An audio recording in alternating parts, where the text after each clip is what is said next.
Back in December of last year, Russia put forward these their plans for a new European security framework. These draft treaties. One went to the U.S., one went to NATO.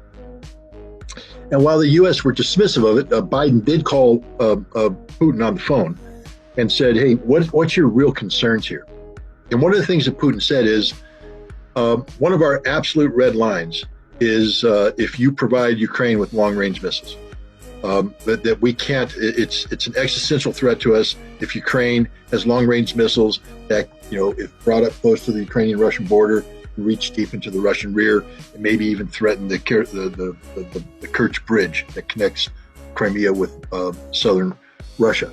And Biden said, "I promise you, we'll never do that. We'll never do that." Russia just came out, I think yesterday, and said, if you do provide ATACMS missiles, so that's what it is. It's basically just a missile that works with a HIMARS system called the ATACMS, a 300-kilometer range.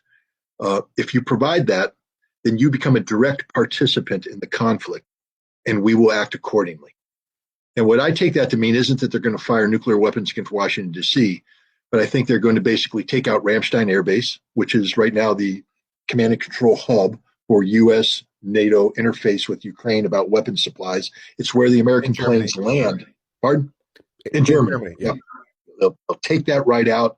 They'll take out all the infrastructure that relates to the logistical sustainability of ATACMS as it lands in Germany and makes its way to Ukraine. So they're going to strike Germany. They're going to strike Poland.